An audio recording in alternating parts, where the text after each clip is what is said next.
Friends जय हिंद, वंदे मातरम। Welcome back to our YouTube channel. Friends हम पहले भी इसके ऊपर 4 वीडियो क्रिएट कर चुके हैं कि रिजर्वेशन को लेकर के सुप्रीम कोर्ट के द्वारा जो अलग अलग वर्डिक्ट्स आए हैं उनको लेकर के एक बहुत बड़ा कंफ्यूजन जो है वो क्रिएट हो चुका है समाज के अंदर। अब देखिए, अलग अलग स्टेट के लिए अब हमारा जो सुप्रीम कोर्ट है वो अलग अलग तरीका से जो है वो वर्डिक्ट दे रहा है। अब एक नया मामला निकल करके आया है, महाराष्ट्र TAIT 2022 का मामला है। इसके अंदर होता क्या है कि एक बच्चा जो है वो परीक्षा देता है प्री और मेंस, यानी कि सुप्रीम कोर्ट के द्वारा अभी लास्ट मंथ आप देखोगे तो सुप्रीम कोर्ट के द्वारा यह बताया गया था कि देखिए, अगर कोई भी विद्यार्थी प्री के अंदर रिजर्वेशन लेता है तो उसको जनरल के अंदर लास्ट सिलेक्शन में वो काउंट नहीं किया जाएगा। यह बात बिल्कुल स्पष्ट हो चुकी थी। लेकिन अब इस वाले मुद्दे में एक और बात निकल करके ये आई है कि सुप्रीम कोर्ट के जस्टिस PS नरसिम्हा के द्वारा इस तरीका से उनकी जो बेंच है उसके द्वारा बताया गया कि देखिए, अगर प्री के अंदर भी रिजर्वेशन लिया है उसके बाद भी मेंस में अगर वो क्वालिफाई कर जाता है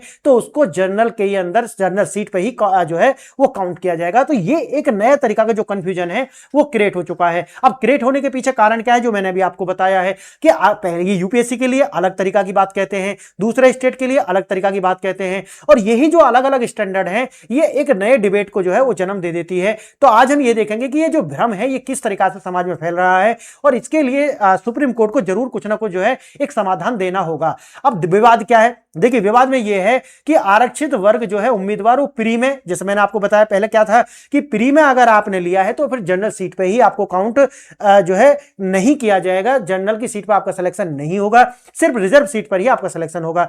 लेकिन यहां पर क्या है, सुप्रीम कोर्ट कहता है कि देखिए, प्री की कट ऑफ अलग होती है, मेंस की कट ऑफ अलग होती है, और एक नए तरीका का जो ज्ञान है वो भी दिया जाता है सुप्रीम कोर्ट के द्वारा। वो कहते हैं कि देखिए, रिजर्वेशन कोई दीवार नहीं है कि प्री का जो है वो अगर रिजर्वेशन लिया तो मेंस में जाकर के जनरल बने, ये तो एक सहयोग है। इस तरीका की जो बात है वो अब कहने लगा है सुप्रीम कोर्ट। पहले कहां गया था, ये भी बड़ी बात है इसमें भी।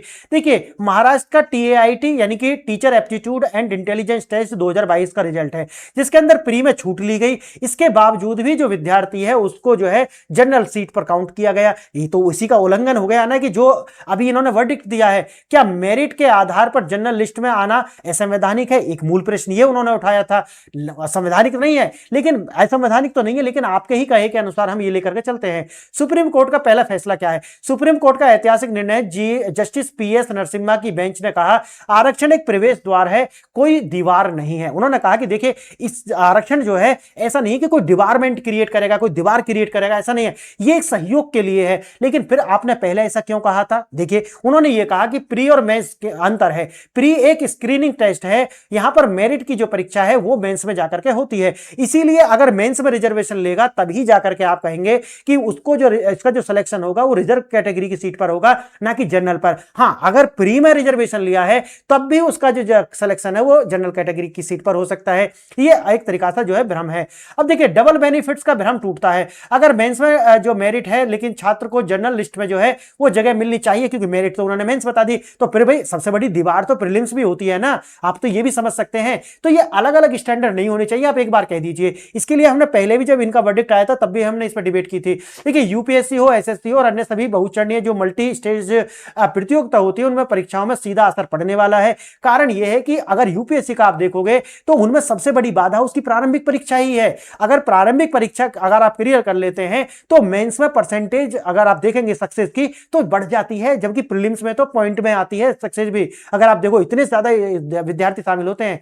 अब मामला तो मैंने आपको बता दिया, सुप्रीम कोर्ट के द्वारा जो महाराष्ट्र के TAIT एग्जाम है उसमें छात्र ने 55% जो है कट ऑफ की जो छूट है वो प्राप्त की। मेंस में जाकर के कट ऑफ उसने जनरल की प्राप्त कर ली। इसका जो सक्सेस है वो जाकर कहां बोल दिया कि अब ये इसका जो सिलेक्शन है वो जनरल की सीट पर होने वाला है। तो इससे जो मामला है वो हाई कोर्ट से होते हुए सुप्रीम कोर्ट पहुंचा। अब क्या ये डबल बेनिफिट्स का लाभ है?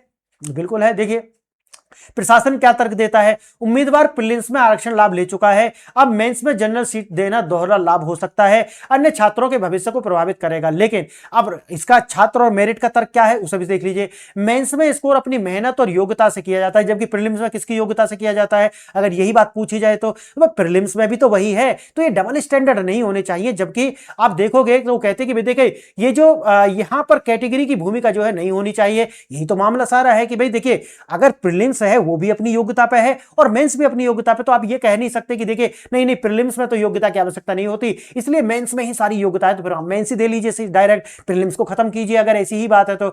अब बात आती है सुप्रीम कोर्ट का ऐतिहासिक जस्टिस पीएस नरसिम्हा और आलोक अर्धे जो है उनकी बेंच। आरक्षण कोई दीवार नहीं है ये बोल दिया, आरक्षण तो एक प्रवेश द्वार है। तो ये तो आप पहले भी कह सकते थे इसी बात को, तो जब यूपीएससी के लिए आया था ये निर्णय तो तब क्यों नहीं बोला था ये बात। देखिए सुप्रीम कोर्ट ने स्पष्ट किया है कि योग्यता तो मेंस में देखी जाती है, तो प्रीलिम्स खत्म कर दीजिए। मेरा मानना यह है कि आयोग को आप जो है आदेश दीजिए कि प्रीलिम्स खत्म कीजिए, मेंस में ही आप सीधा जो जाकर के परीक्षा दीजिए, क्योंकि योग्यता का आधार जो है वो मेंस है। तो मुझे ये लॉजिक समझ से मेरी तो परे है। देखिए संवैधानिक क्या कहता है, संविधान क्या कहता है, अनुच्छेद 14 कहता है समानता का अधिकार, मेरिट पर आधारित चयन ही समानता की भावना का विस्तार है। जबकि अनुच्छेद 16(4) सब क्लाउज 4 जो क्या कहता है, पिछड़े वर्गों का आरक्षण यह अवसर है और नियुक्ति पर आरक्षण का अधिकार देता है, लेकिन मेरिट को नकारने का अधिकार नहीं देता। तो अब देखिए बात तो वही है कि आप ये सोच रहे हैं कि भाई मेंस में ही मेरिट है, प्रीलिम्स में कोई मेरिट नहीं है। आप यूपीएससी का देखिए ना उठा करके, सक्सेस रेशो प्रीलिम्स में ज्यादा है या मेंस में ज्यादा है, तो आपको पता चल जाएगा। अब न्याय व्यवस्था जो है वो अवसर 16 और आर्टिकल 14 दोनों को मिलाकर के आएगी, ऐसा उनका कहना है। प्रीलिम्स और मेंस की जो डिबेट है जो मैंने आपको बता दिया, प्रीलिम्स तो उन्होंने बताया कि देखिए ये तो स्क्रीनिंग टेस्ट है, इसमें ज्यादा नहीं है, बस ये तो योग्यता का कोई आधार नहीं। मेंस जो है वो योग्यता का आधार है और वहां देखा जाएगा आप रिजर्वेशन लेते हैं या नहीं लेते हैं, ये डिसाइड करेगा। अब यूपीएससी और एसएससी जैसी जो मल्टी स्टेज परीक्षा है वो तो इससे प्रभावित होंगे क्योंकि इनका प्रीलिम्स ही ज्यादा टिपिकल है अपने आप में देखा जाए। अब बात आती है सामाजिक न्याय, निचले पिछड़े वर्गों का जो है उचित प्रतिनिधित्व बढ़ेगा। भाई ऐसे प्रतिनिधित्व को क्या बढ़ाओगे, क्योंकि 16(4) आपको रिजर्वेशन देने की तो बात कहता है, लेकिन वो मेरिट के साथ समझौते करने की जो है वो तर्क नहीं देता। तो ये बात अपने आप में खराब हो जाती है। मेरिट का सम्मान सर्वश्रेष्ठ उम्मीदवारों को बिना किसी के बाधा के आगे जो है पहुंचाना चाहिए।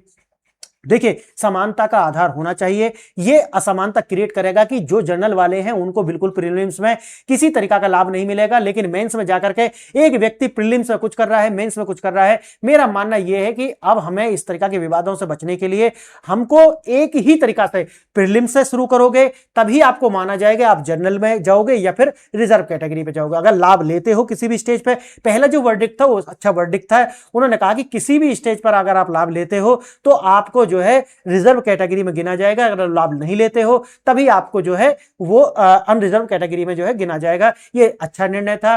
फ्रेंड्स आप मुझे बताइए कि ये निर्णय आपको कैसा लगा, क्या सुप्रीम कोर्ट अपने आप में ये सही कर रहा है या नहीं। अब इससे एक जो प्रश्न है वो आपके मन में आ सकता है, क्या जनरल मेरिट का नुकसान होगा। अब यहां पे अगर देखा जाए तो कह रहा है कि नहीं होगा, लेकिन मेरे मानने में से जनरल कैटेगरी का नुकसान होने वाला है। रिजर्व कैटेगरी का कोई मतलब नहीं है, तो फिर सबके लिए समान कर देना चाहिए। तो कहीं ना कहीं आपका जो तर्क है ये तर्क नहीं बल्कि मेरा मानना है कुतर्क है, इससे हमें बचना चाहिए। और हमारी संस्थाओं को भी एक ही सांचा आप बना दीजिए कि भैया अगर आप पहले प्रीलिम्स में अगर लाभ लेते हैं तो आप रिजर्व कैटेगरी में है और नहीं लेते हैं तो आप अनरिजर्व कैटेगरी में है, सीधा सीधा सा बता दीजिए। उसके बाद ही कंफ्यूजन हमेशा के लिए खत्म कर दीजिए। फ्रेंड्स आप बताइए आपको वीडियो कैसा लगा। वीडियो अच्छा लगा है तो चैनल को लाइक शेयर सब्सक्राइब कर सकते हैं, बाकी आपका मर्जी है। वीडियो देखा इसके लिए धन्यवाद।